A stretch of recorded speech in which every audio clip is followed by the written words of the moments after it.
Um, really such an exciting moment. Out of print, the literary decade. Thank you, Context, for releasing 50 pre-release copies for the Bangalore Literature Festival. Thank you, Bangalore Literature Festival, Shiny especially, and Subodh for immediately responding when I told them about this anthology. Thank you, BIC. Thank you, everybody, for being here. Whoa! It's terribly exciting. And we really have a wonderful panel. We have all the way from Lahore, we have Raza Naeem, who's translated a huge number of our Urdu translations. We have Tanuj Solanki from Gurgaon. We have Vasudhendra sitting back there, who wrote his stories, was in Kannada, translated into English for Out of Print. We have Kumar-Reddy, whose work debuted in Out of Print. We have Rheea Mukherjee, who sent us work. We didn't know anything about her, and we published her work because we loved her story, and then discovered that she's sort of at the core of building up literary platforms in Bangalore. And we have Samhita Arni, who, my dear and darling and beloved star niece, who is also one of the first editors of Out of Print. So it's altogether terribly exciting. We also have all the other editors of Out of Print who have worked with us over the years. Ram Sadashiv, Meera Brunner, my daughter, Leela Levitt, and Vandana Devi, who will come on later just before we go into Q&A. Now, we are a number of people on the panel, as you can see, and we're quite short of time. And so what I've asked everyone to do on the panel is just respond to what role Out of Print played in their literary journeys to date. And everyone's a star. You can read about them on the biographical space. So I don't know who wants to go first. Shall we just go with you, Raza, since you're farthest away from all of us?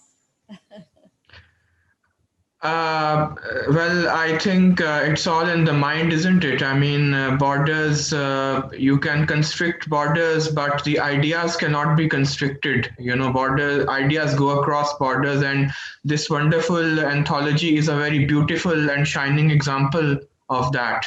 Uh, I think in my first remarks, I would like to say congratulations to Indra. I have not been with you, unfortunately, for this decade. I am a comparatively recent comer, or a carpetbagger, if you like, as they used to call it in the good old days. You know, I think I almost very accidentally discovered about Out of Print. I mean, if it had not been for a very fortuitous circumstance, I might not have gotten published in Out of Print. I might not have been here, you know. So I mean, and I'm so grateful for this opportunity to reflect on this journey. I mean, I think it was let me recount for those of you who probably do not know. There's always an anecdote behind all of these things, you know. So let me I think we have this wonderful writer and editor called Annie Zadi, who I think is known to all of you here. She is a very wonderful writer, and belongs to a very old literary family from UP. So she has been managing this very wonderful Jawad Memorial Prize for Translation from Urdu to English. And this was the inaugural edition in 2016, and someone shared that on my Facebook wall. And of course, because I am primarily a very lowly and humble translator, I don't get those epiphanies like some of you get about poetry or novels or short stories. So I thought, okay, finally we have a prize meant for scribblers like us. So I just sent in this short story by Abdullah Hussain, who is one of the great writers from this part of the world. Maybe some of you have read him in English, his partition epic called The Very Generations, or Udas Naslein. So I sent a short story by him, a very, very spare short story, and lo and behold, it won a runner-up prize, just like that. I had absolutely nothing to do with that. I was just trying to be a translator. So Annie got back to me saying that since you have been a runner-up, would you like us to have this story published? I said, of course, why not? I mean, why wouldn't I want to get it published? So and I just said yes, and she did the rest. I mean, I think she knew Indra. I mean, I certainly did not know about Out of Print. So and I was so happy when finally Annie introduced me to Indra, and we had this wonderful. I mean, we hit it off right from the get go, if I'm not mistaken, Indra. And I don't think we have looked back. I mean, that story was published in 2016, and my first port of call is Out of Print. I mean, and Indra has never ever said no to me. I'm almost touched, heartbroken actually to confess. It is just amazing. I don't know how many stories I have contributed, but and in some of the most pressing circumstances even. I mean, she is always keen to launch her issue, and here am I just 3 days ago. I'm saying, oh, this is the story. Can you please include it in your magazine? Just a week before, just 3 days before she's launching a show, and she has never said no. So I know. Sorry. You have become our bridge to very exciting 20th century literature in Urdu. So you've become our bridge from subcontinental literature, pre-partition, post-partition. It's very exciting. I'm so grateful. And you always send in the most exciting stories, and your passion for the work really comes through. So I'm tremendously grateful. Thank you so much for being part of the Out of Print journey. I really appreciate it. Rheea, Pleasure yeah, is all. No, absolutely. yeah. Out of Print actually has such a special place in my heart because I had moved back to India in 2011, 2012. And in those days, I was writing a bunch of short stories, and I had this Excel sheet, and I would collect all my rejections and keep, and my acceptances. And Out of Print was something on my radar because I had seen Indra speak at a small panel um, back. I'm really the years are now sometime 2011, 2012, I want to say. And I think the first thing is I had come back from grad school from the US, and everything was the vision of fiction was so binary in terms of the lens of what we were trying to write, and in terms of how people were reading stories about India, how people were reading about South Asian reality. And here was Out of Print, where I saw a bunch of young writers, upcoming writers who were embracing their narratives in different ways. And there was an actual platform for this. And it was so exciting for me. It became very aspirational for me. And I think I just submitted to you out of the blue. And, after a few weeks, I got a reply from them saying that we would love to take the story. And it was one of my first major acceptances to a publication. As you know, Indra, because of that, I published a couple more stories, and that actually became a collection. So as a writer, it's indebted to these platforms that allow writers to grow their own understanding of what it means to be a writer. Also, the community, I think because of literary magazines, I've met Tanuj and me, I've known him for years now and we have shared so much in terms of short story. And he, of course, runs his own literary magazine. And I think this is so essential to the community of writers and how we kind of create that expansion. So thank you so much. Oh, well, thank you for saying such lovely things, Rheea. Really, your story was wonderful. And I very much appreciate your comment about, the building of literary platforms and the building of literary communities. I think that's so critical. I'm terribly grateful for all these kind words. Thank you. And thank you for being part of Out of Print.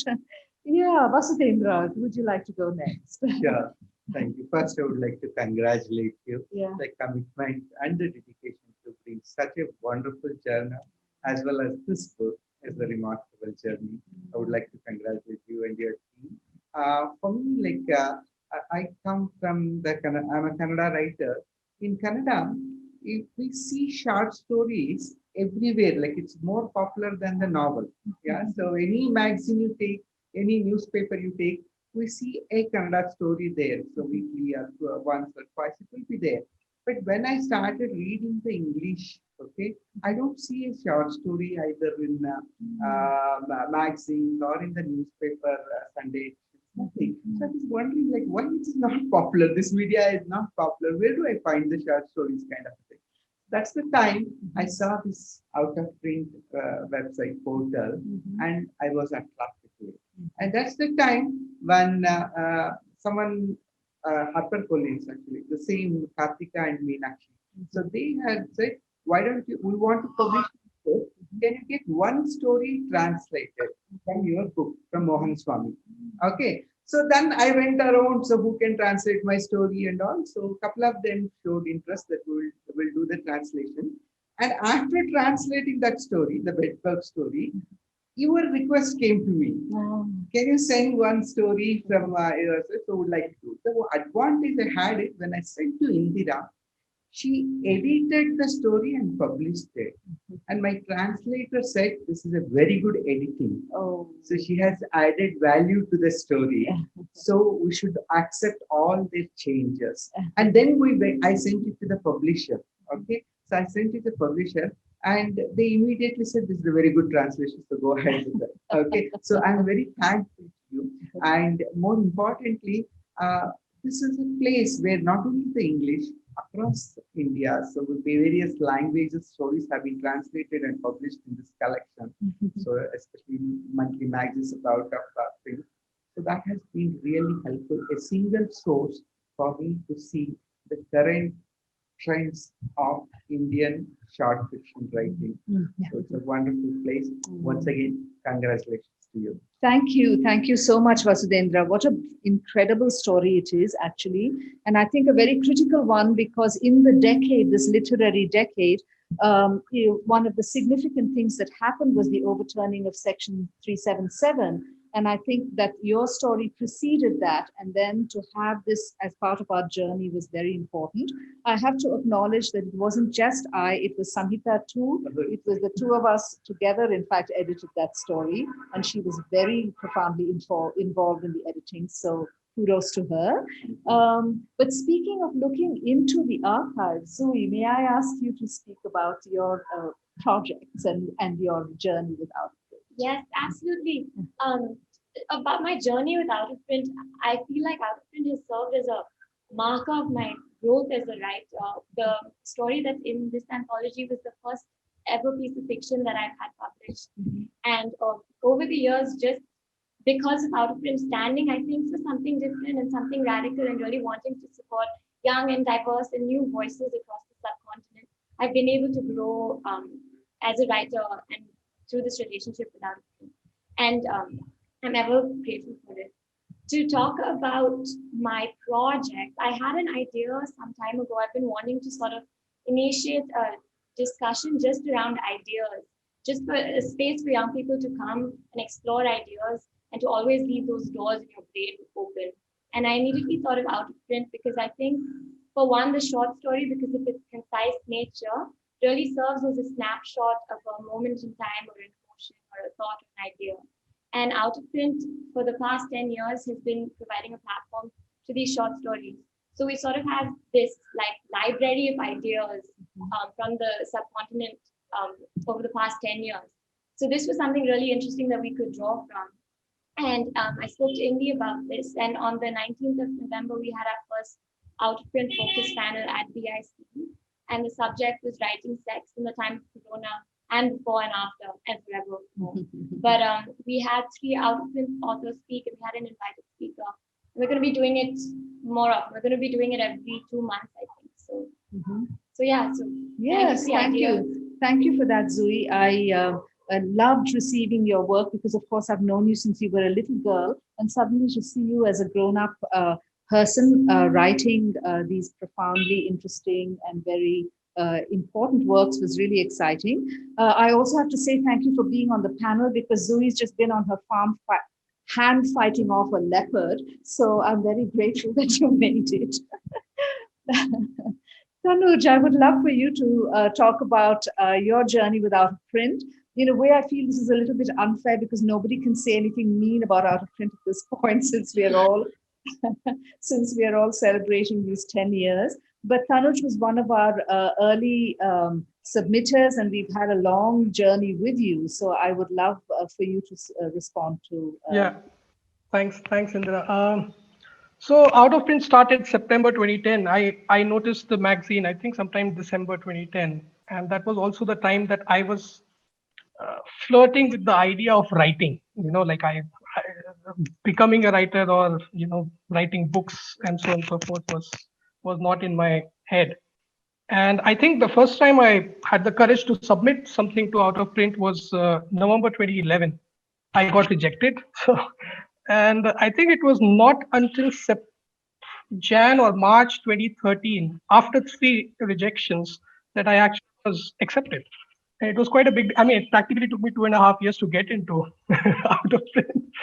And I remember I was very happy when I saw that email saying, like finally it has happened. And the funny thing is, after that acceptance, it only took me another 2 years to finish the books. And in that sense, it is rather foundational and formative. The 3 or 4 times that I have been published in Out of Print, it actually has also helped me grow as a writer, and also been part of the journey so intimately that you also can't tell cause from effect, right? Like, so I think that's how sort of intricate my relationship with Out of Print is. And for the last 2 3 years, I think I have not submitted anything, largely because I've not written anything good enough. I feel, I have given stories to other mags that or publications that have probably read more, but I have not had the courage to submit them to Out of Print because I don't want to let you down. So that's partly been my relationship with Out of Print. And uh, yeah, and now unfortunately I now end up writing very big short stories. I end up writing 9,000, 10,000 words. And probably on a couple of occasions I did not send anything, that those kind of stories to Out of Print because I thought it would be too big for an online medium. But I'm planning to submit very soon, Indra, and see either a rejection or acceptance. Let's see what happens. Oh, oh, great. And now you've put me on the spot. I'm not going to tell anyone when you submit. So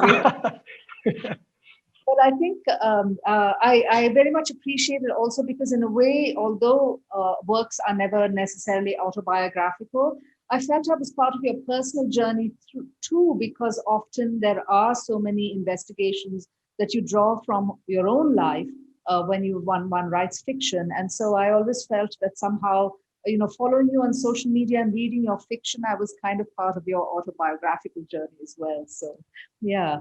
And so thank you so much for being part of this journey with us.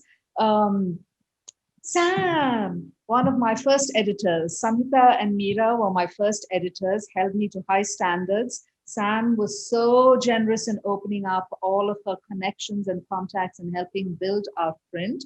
Really was such an important part of creating the magazine. And so, yeah, would you like to say something? And then India, I can't tell you how emotional I'm feeling right now because we were there at the beginning, and this has also been a result of many conversations we've been having even before it happened. Yes. And I have learned so much from being part of that journey. I think particularly sometimes when you start off being a writer, can be competitive. You are envious or jealous of other writers getting accolades, getting published. And for the first time to be in that editor role, to be actively working with other writers to bring them to this platform, made me, look at the whole process of being a writer as much more part of a community. We are all working together. We are not working in competition with each other. And that was very transformative in my own life. I think there were also 2 other moments that were just huge for me. One was when I guest edited the Out of Print sexual violence. It was me and Meena Kandasamy and Vasudhendra stories were also part of that. Yes. And I think when we use writing to tackle an issue, to bring awareness to it, that we could achieve so much together that to build on that. But also that particular issue got an award. So Yes, I just remember that being such a moment of that coming together. Yes. I think the third moment for me that was really special was when one of my own students, who you came and you did a workshop on the short story in class for my students, and then you took a story that one of my students wrote. Yes. And that got published, and that brought her a lot of attention. Yes. So I'm so grateful Yes. for that. it also shows me that we really need like short story platforms for writers to grow and build and seminar में हूँ मैं बाद में आता हूँ please. through our relationship with editors, how that also just helps us in our own journey as writers. So thank you so much for involving me and bringing so much to my life through this journey. Oh, thank you. That's so generous of you, Sam. Thank you for saying that. I'm really appreciative. And thank you, all of you, for saying lovely things. I mean, you can go behind my back now and say mean things about Outfit. We quite accept that. I do want to promote now to panelists, if possible, the other editors of Outprint, Ram Sadashiv, Meera Brunner, Leela Levitt, and Vandana Devi. I know they're sort of waiting in the lines, and we just want to say thank you to all of them. They're sort of somewhere there, and to send them up on screen. So, there's Vandana. Hello. Thank you. There's Vandana. Hi, Meera. How good to see you in your very excellent sweater. From all kinds of faraway places. Ram and Leela should come in too. Vandana from warm climes, Meera, Ram, and Leela from colder climes. I can see Tanuj is in a cold place as well. Hello, Leela. Thank you for being part of the Out of Print journey. It's too exciting, really. I'm feeling kind of emotional and tearful now, but I shall hold it together. All of these wonderful editors in different ways, Ram will hopefully come on as well, have brought so much to Out of Print, I think, through their way of interacting with short story, through their way of being, there's Ram. Hey, Ram, thank you. It's 5 o'clock in the morning or something heroic for you, so you're the big hero here. And all have brought such wonderful, wonderful energy to Out of Print, and also so much, I would say, a filter for assessing work. And so it's been a really important part of the Out of Print journey, having you all part of this. And look, here's the book. You will be getting it soon at some point. Yeah, so I don't know if you want to unmute yourselves and say hello, that'd be lovely. I think we have another second or so. Yes, we have a few minutes before we go to a Q&A. So if you want to say something, please go ahead. You only have a minute though, remember? So I will say something. Congratulations. I mean, obviously I wasn't there from the very beginning, but thank you for taking me on first as sort of an intern, and then letting me join in doing all the competitions we used to do. And I mean, I learned a lot about the editing process a bit, and also I think just in terms of structuring a story. The one thing I remember the most is learning about the narrator voice, and sort of like who is actually the narrator in the story at what point, because sometimes that gets confused. That's something now that I use myself when I write. I always remember that. I think, okay, if this was being edited by Out of Print editors, how would they edit that? And so I sort of think about that. So just thank you, and just really excited to have worked with you and be to this now 10 years later. It's great. Thank you, Leela. Thanks for that. How nice. I don't know if anyone else wants to jump in. Ram, you're unmuted. Did you want to say something? Sure. I mean, congratulations. 10 years of Out of Print. It's a really great accomplishment. I mean, as all of you who've worked with her, Indy is a fabulous, sensitive editor who really brings out the best in the authors and spends a lot of time engaging with their constructs and seeing it from the author's point of view and being very sympathetic to find the best setting for their work. And Indy, I've really enjoyed seeing that. I know everyone on this panel has benefited from that. Also, just the relationships you have with the authors, in the community, sourcing the work, we get a really high quality of submission. I think we make those submissions better, but just the journey we've been on with people like Tanuj, like Zoe, seeing them grow over the course of their submissions to the magazine has been amazing. Yes, and, yes. Thank you, Ram. Thank you. And Ram is our Gordon Lish in a way. He's the guy who says, okay, now we can remove like 300 words from this story. No. Come back, come back. Any Amira, Vandana, anyone wants to say something? Go ahead, Vandana.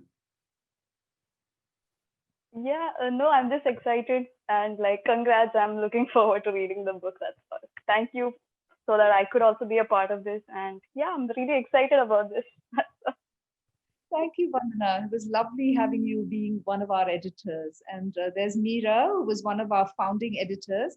Probably not going to say anything if I know her. And Say something. oh, say something, please do. I was just being polite. And it's so exciting. I'm so excited that Out of Print is finally in print once and for all.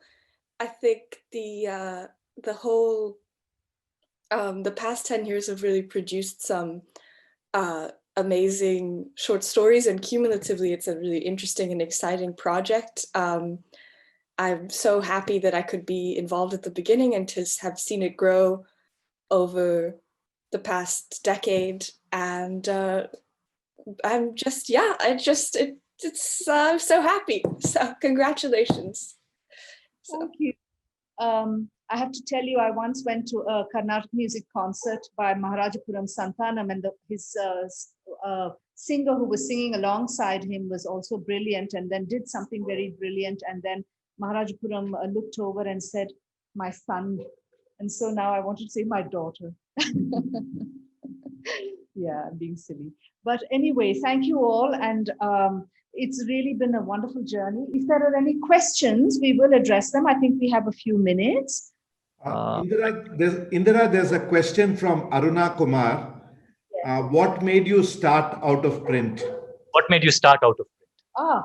Well, I have written a little bit about it in the introduction. Thank you for that. I was starting to write myself, and I started looking for platforms to publish, and I found most of the platforms that I found exciting and interesting, maybe sort of echoing what Rheea said, were outside the country, most of them. There were a few starting up, but there wasn't really anything that gave me that sense that my work would be looked at and edited. And so when I realized that, I thought there must be a number of other writers in a similar sort of situation.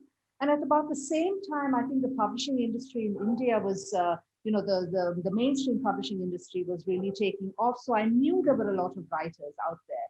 And so, so then it just seemed like the right moment. I talked to Meera, I talked to Sam, I talked to our sponsors, I talked to the family endlessly. They were very patient with me. And then we finally got our thing going. Excellent.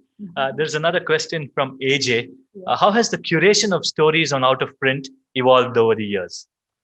Oh, that is an interesting question. I think in the early days, we were commissioning a great deal, asking writers, talking to them, trying to also draw in a lot of good stories. So a lot of excellent stories were coming in just out of the air, as it were, out of the ether as well. But now we have more and more submissions. So in that sense, we have more and more flexibility in being able to curate things. We also have authors like, translators like Raza who reach out to us, sharing their passion, because Raza, I certainly don't know about Urdu literature in the way that he does, for example. And then when he sends stuff in, we are so excited by it. And it's suddenly a chance to look at work that we haven't had the access to before. So the curation develops with the submissions, but it's the submissions that guide us. Any questions from the audience, or maybe any other things that folks on the stage would like to learn about Out of Print? I just want to ask Rheea a question. Please. Can I just, okay, this is slightly deep, but having been from India and then studying in the US and then coming back here, how do you go about navigating that sort of, that voice in your writing? That's a really good question, because it's something that I struggled with a lot, because I felt like when I was writing in the US, there was a certain narrative that people wanted to consume about India, which is why I was so excited when something like Out of Print was there when I moved back to India, because the story of owning India as we witnessed it within our social location was very different from what the Western gaze wanted, which was primarily mango pickle and turmeric and lushness, but didn't really have any other grounding or any vastness about India, which is because India itself is a contradiction in every bubble and every story is. And so, like, even when you ask the question about curation, like, Indra, like, my personal response is, like, when I look at over the years, I feel from translation to small towns to big cities to different characters, the curation has been these bubbles of India that are not, usually talked about, and now are becoming platforms for writers to have a space where they can own their own writing, their writing credibility in this world, as saying, I'm telling you a story from India and there's no one story from India. Thank you for that, Rheea. Thank you. Yes. But thank you, that's Yeah. Thank you for that. Yeah. Does anyone else have a question for anyone in the panel? Yes. How have you transformed through this journey, Indi? Oh, thank you so much. Well, first, maybe you want to repeat the question. It wasn't necessarily audible for everyone, I think. Okay, so Samhita asked me how I've transformed through this journey. That's a huge question with a huge answer, I mean, really. But I'll try to sort of narrow down, I guess, three things, really. One is I'm just humbled by being able to receive all of these stories that are print in English, in other languages that I didn't know about, discover new writers, also writers whom I should have known about probably growing up in India, but somehow through the complexities of what we learn in school, the daffodils and Shakespeare, one hasn't been exposed to. And so that's been very humbling for me and deeply moving, I think, and therefore changed even my thinking about the way in which writers approach their work. For me, as a writer myself, of course, I've become harsher on myself as an editor. I probably over-edit myself now a little bit because I'm always looking at work through an editor's eye. And so sometimes I, in fact, have to step back from that and say, I'm just going to sort of spew out work rather than look at it with an editor's eye. But when I go back to it, it has helped me a great deal because I'm so aware of how what the pitfalls are in writing. And the third thing, in a way, is bringing together multiple parts of my life in this process, and becoming part of a literary community, becoming a part of trying to develop a voice for the subversive, for the alternative, for the important stances we need to take in a quiet way without necessarily being activists, and having a voice in, especially at times when there are many oppressions all around us. And so I think that's been a very important part of the journey as well. Yeah. I see there's one more question that's coming from Indu Krishnan. Has the fact that Out of Print is an online journal, has that affected your curatorial choices? Oh, Indu, what a nice question. Wonderful Indu, filmmaker and brilliant woman. Thank you for that. Yes, indeed, it has, simply, I think, through access. Perhaps not only, but through access. For example, the fact that Raza reached out to us across our complicated borders. For example, that we have a huge diasporic set of stories. For example, that we have editors from all over the world who have a connection to India, and so know short story, know India, and are curious about elevating that whole aspect of themselves. But I think just also the fact that we are reaching out to writers from every continent who has a connection to the subcontinent. And I think that's had a huge impact. The reach of the online, I think, is something very remarkable. Yeah. I don't see any more questions. So maybe if you'd like to wrap up, and I do, there is a question. Please come up on stage. Yeah. Tanuj said he wanted to add something. Sure, go ahead. So yeah, hi. So very quickly, the conversation between Zui and Rheea, I thought I would just add to it because I've been thinking about it a lot, and I think part of the reason why this sort of ability to say the Indian story, which does not really care about the Western gaze, appears momentous to us. When I say us, it is Indian English writers, because we are English writers. I think that problem sort of has never existed for non-English Indian writers, right? It just doesn't exist. And I have been thinking about it lately, and I realized that it is the realization of the Indian English writer that they are essentially bilingual, right? And that their experience might also be bilingual. I think that is one thing that I am realizing. And yeah, that's just what I wanted to say. Yeah, that is actually a very important comment, Tanuj, because it's not maybe bilingual, maybe multilingual, and also with multiple experiences, right? We don't have sort of mono trajectories in our lives, most of us. So yes, James. Yeah, I just wanted to add something. First of all, thank you for everybody for such a fabulous project. As the word that Mira used, it has been 10 years. I mean, the cumulative, the collection of the works and the text and the beautiful artwork that accompanies each edition. It's a body of art by itself. And I would just encourage everybody who's listening to this or in the audience today, not only to buy this wonderful book, but also to go to the website, because all of the stories by all of the authors are available there. And you can read it at your leisure, and it's really well worth visiting, as Mira put it, the project in its entirety. That's all I wanted to say. Thank you. And this is a completely unbiased and objective view. He's the dedicant of this anthology. So